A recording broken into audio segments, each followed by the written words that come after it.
vous soyez fan de foot US ou que vous soyez tombé ici par hasard, on va parler de l'European League of Football, ou l'ELF. Dans un premier temps, je vais rapidement mettre au point pour les novices ce qu'est le foot américain, comment ça se joue et comment ça se regarde. On ne va pas trop rentrer dans les détails des stats, de tous les postes et de tous ces trucs compliqués. L'important c'est qu'après cette vidéo, vous puissiez voir les matchs de l'ELF sans être perdu.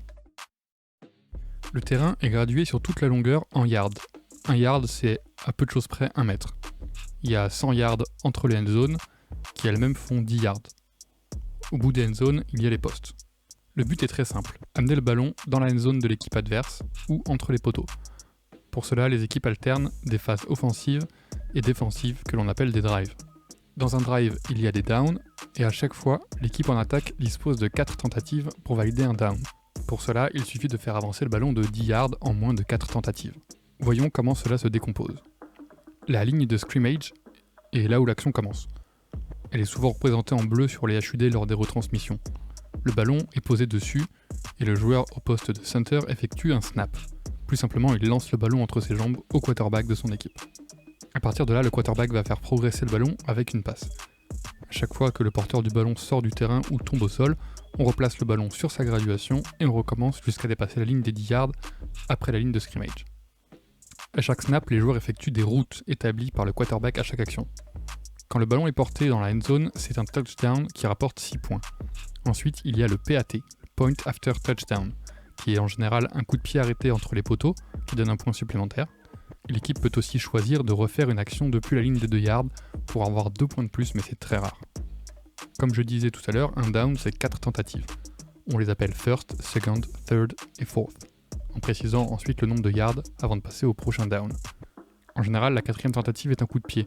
Si les postes de l'équipe adverse sont apportés, ce sera une tentative de field goal pour 3 points.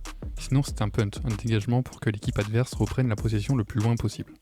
Vous verrez donc souvent à l'écran des indications comme first and 10 au début de chaque down, puis des indications comme second and 8 par exemple. Si un joueur effectue une faute sur une action, il peut y avoir des pénalités qui s'expriment en yards. Par exemple, si un joueur de l'équipe offensive commet une faute sur la première tentative, il peut prendre 5 yards de pénalité, et donc son équipe recule de 5 yards, et la seconde tentative sera second and 15. Voilà les bases du football américain. On en reparlera plus en détail dans une prochaine vidéo, mais en sachant tout ça, vous pouvez déjà regarder un match sans être perdu. On connaît surtout le football US grâce à la NFL et au Super Bowl, sa grande finale. Plusieurs fois, il y a eu des tentatives d'importer ce sport en Europe et la NFL elle-même essaye. D'abord avec la NFL Europe dans les années 2000, et puis avec les matchs de NFL en Allemagne et en Angleterre tous les ans maintenant. On a aussi une ligue française de football, avec des équipes plutôt bonnes, notamment les Flash de la Courneuve et les Panthères de Thonon, mais les matchs sont très peu diffusés et le tout est difficilement accessible.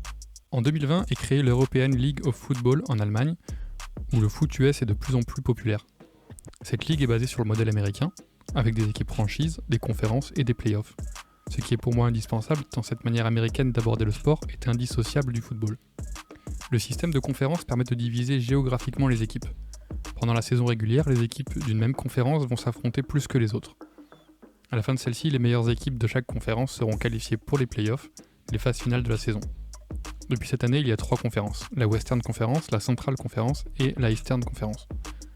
Voilà les équipes qui les composent. On peut voir beaucoup d'équipes allemandes.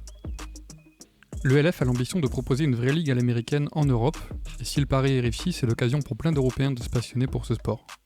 Ça fait déjà quelques années que je suis assidûment à la NFL de mon côté, et ce projet me hype énormément. Si le niveau est intéressant et les diffusions de qualité, tout un public européen peut suivre les saisons sans devoir rester éveillé jusqu'à 5h du matin tous les dimanches comme le font les fans de NFL. Et surtout, le plus engageant pour le public français aujourd'hui, c'est cette nouvelle équipe qui rejoint l'ELF. La première équipe française de l'ELF, les Paris Musketeers, vient d'arriver. Elle disputera sa première saison en 2023 dès le premier week-end de juin. Le general manager Marc-Angelo Souma est un ancien joueur de NFL. Le coach principal est l'ancien coach d'une équipe de NCAA, la ligue universitaire américaine, et plusieurs personnes du staff gravitent autour du football pro en Amérique du Nord. Parmi les joueurs ayant rejoint l'équipe, on peut noter plusieurs joueurs des Flash de la Courneuve, comme Mamadou Sy et Mamadou Doumbouya. Le quarterback Zach Edward est un Américain qui était l'année dernière chez les Barcelona Dragons, une équipe de l'ELF. Il a donc déjà l'expérience de la ligue. Les Mousquetaires disputeront leur match à domicile au stade Jean-Bouin et franchement, c'est peut-être le plus beau stade de toute l'ELF. Je pense que ce premier pas de la France en ELF met la barre assez haut et donne toutes les raisons au public français de soutenir leur équipe pour cette première saison.